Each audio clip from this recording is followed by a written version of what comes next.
I've been a Huntington's disease advocate for 20 years because my mother was diagnosed with the disease in 1995. I was tested in 1999, and at that point I knew I carried the Huntington's gene. We Huntington's disease people are moral pioneers. We are on the cutting edge of very challenging issues. What I've done with Faith and Huntington's is to try to bring these issues to the forefront. It's a disease that has what's called a triad of symptoms.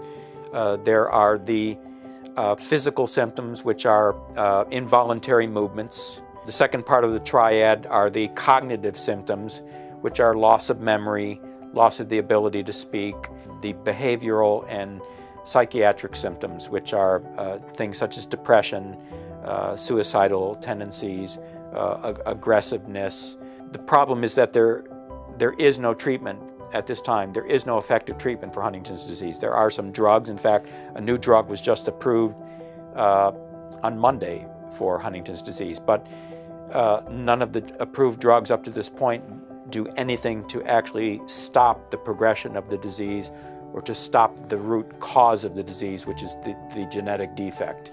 I came up with a pseudonym, which is Gene Veritas. Gene, meaning that I carry the Huntington's disease gene, and Veritas, which is the Latin word for truth. So the translation of that is the truth in my genes. And I originally started the blog as a way to share my feelings about Huntington's disease, but in an anonymous way.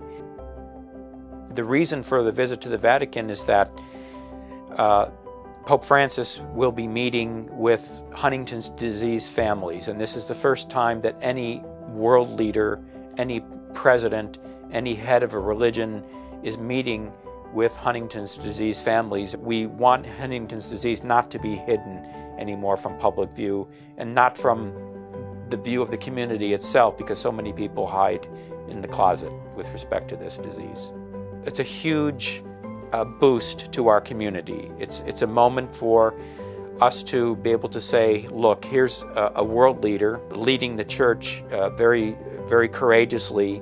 It's a moment where he'll be at our side, as it were, giving us courage also.